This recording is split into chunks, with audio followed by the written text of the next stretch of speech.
Szeretettel köszöntöm a podcastunk nézőit, Kácsor Zsolt vagyok. Önök most egy rendhagyó, sőt rendkívüli műsort fognak látni. Kivételesen nem a stúdióban vesszük fel a beszélgetést, hanem egy külső helyszínen, mert a vendégünk Eli Sharabi lesz, akiről bizonyára hallottak már, hiszen 16 hónapot töltött a Hamas fogságában, szerencsére élve szabadult, megírta az élményeit könyvben, és ez a könyv megjelent most magyarul is. Kérem, tartsanak velünk. I must share you my feelings. I must tell you that it is very heartbreaking for me to meet you, because I know your story and I know your suffering, and I don't want to reopen your scars, but let me ask you a few questions about your in captivity. So I would like to ask, what is worse for you, the physically suffering or the emotional one, when you are in Gaza? You suffered from anything, of course. This, mental suffering, it's unbearable when you think about your family that you left behind, and my mother and my brothers and sisters that probably very worried about me. And you think about that. You try not to think, because it makes you very sad and miss them a lot. But again, the memories about them give us strength as well. The physical conditions, humiliation, daily basis, violence against you, and of course, you're chained 24/7 in your legs with iron chain and locks. But I think the worst thing was the starvation. You can't believe how much hungry you can be, and it's day by day waiting for their next meal. More than 24 hours, more than sometimes 28 hours. So that was the worst thing, I think, ever. I read some interview with you, and it was clear that you are a very, very positive person. And believe me, I can believe it. So knowing your suffering, I can't imagine how could you be so positive. You lost your family, and it was imaginable suffering while you lived. Yes, but if somebody will say to me that being sad or crying all day bring back Lian, Noya, Yahel, or my brother, I will do it all day, every day. But I'm a very practical person, and I know it's not going to happen. And for me, it's how I act now. It's more respect them than anything else. And I don't think I have the privilege to stay in bed and cry all day, because my entire family, my mother, my brothers and sisters, my dear friends that stopped their life and support my family, all Israel, Jewish people in all around the world praying for me. I don't have the privilege to stay in bed and cry all day after they did it for me, fought for me, praying for me. So this is me. You are the same person who you used to be before the captivity? Probably not. Why not? Well, probably not the same person, but I think, because I think now I understand better what I need to appreciate, all the basic things in life. First of all, freedom is priceless, and you understand something like that after it's taken from you, your freedom. To be able to open a fridge and to take whatever you want, whenever you want. To go to the toilet without asking permission. To have a shower every day. It's amazing.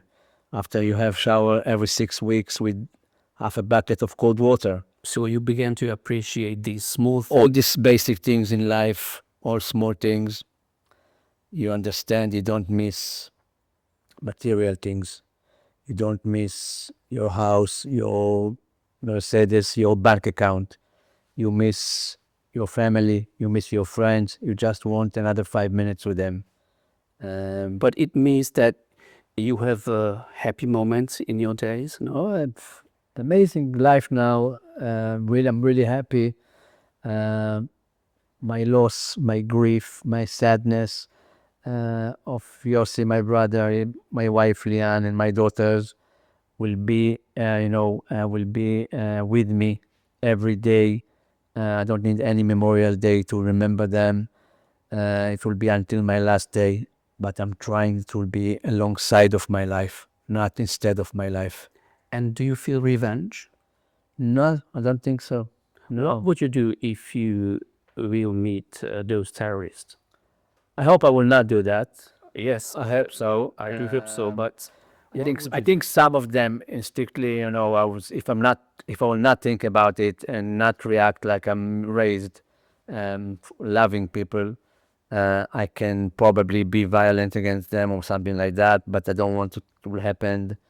I think maybe one or two of them I will not kill, but all the others, of course, they humiliate me, they beat me, they chained me.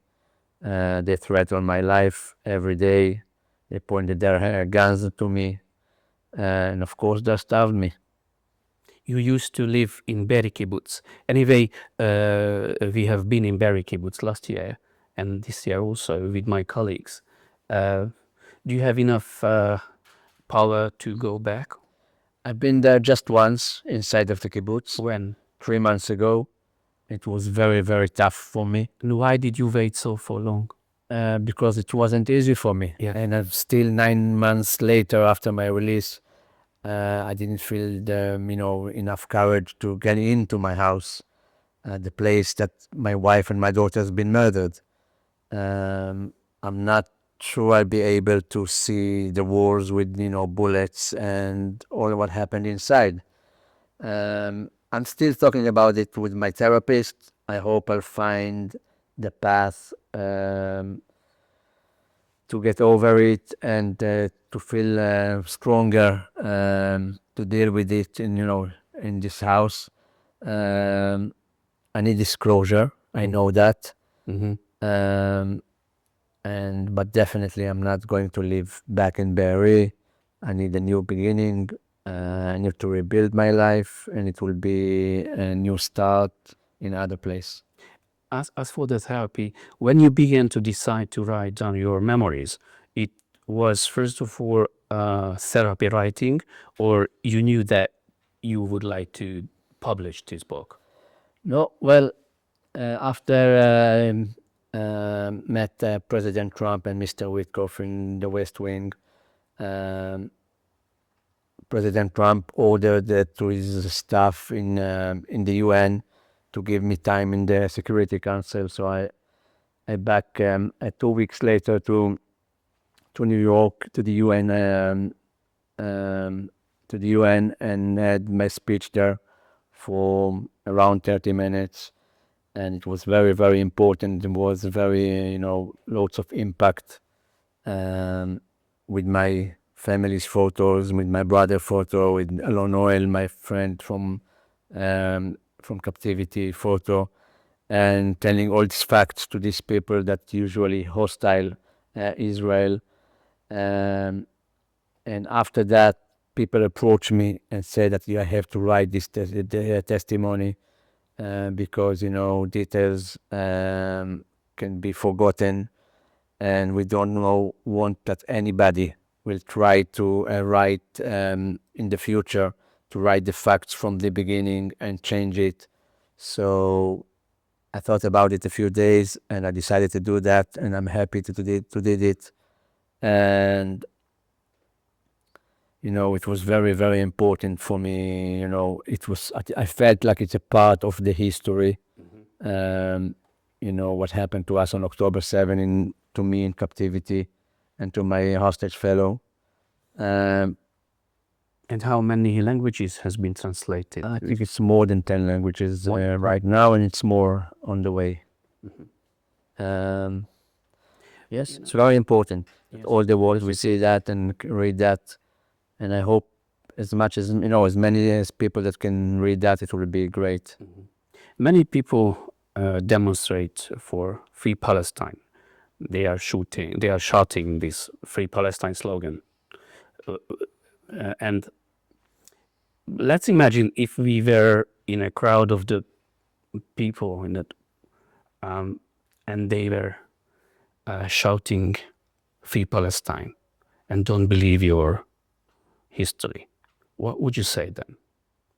What can you argue with them? Well, people that are trying to avoid and to ignore the facts, it's always a problem. I only can,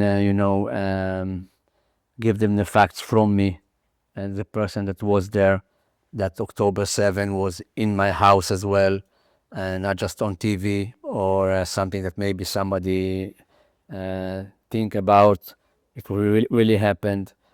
And all these people that shout these things, most of them don't know really where is Israel or Gaza, and most of their facts know from the social media, lots of fake news, and if some of them can explain to me what to do with Hamas, that it is a terror organization, how to deal with him when he's hiding behind his own population.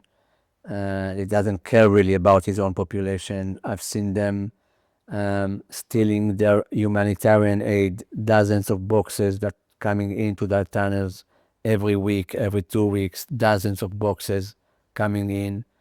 This terrorist ate 5 times a day when we ate 1 time a day.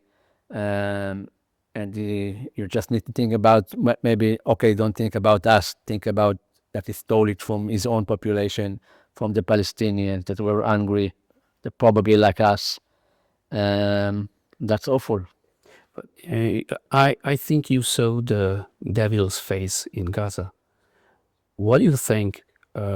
Is it imaginable that this face will disappear from Middle East in the future? It's our dream, but I don't think, for right now, I can't say that happened. But if someone will promise that Hamas will not be the leader in Gaza, and I think it will take at least 2 generations to re-educate, especially the young ones in Gaza, and I wish it will happen, and we can live in peace with them. It's something that we always believed that it can happen. We were very proactive about that. We were used to donate money, food to these people. And we used to take some Gazans, that was ill from the border to the Israeli hospitals. And we wish it could happen, that we live with them in peace.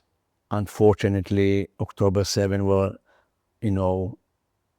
tremendous wake-up call to all of us as Israelis. And the world is as all, Yeah. My last question is, how do you imagine your private life in the future? Wow, it will be amazing. I'm sure about that. It will be, I want to wake up and go to the gym every day and maybe to the beach to do some walking. And I really want to find some kids that need help with their, with their studying and can't afford their private lessons. So I will do that for them. And maybe some students for economics, I can teach them as well and help them with their exams and all this. For me, helping people now, it's become much more important. My, used to be a CFO of companies. I don't mind anymore about these numbers and this, P&L for companies. So I want to help people now. Thank you very much, sir. Thank you. And have a nice life. Have a nice, very, very happy life. I wish.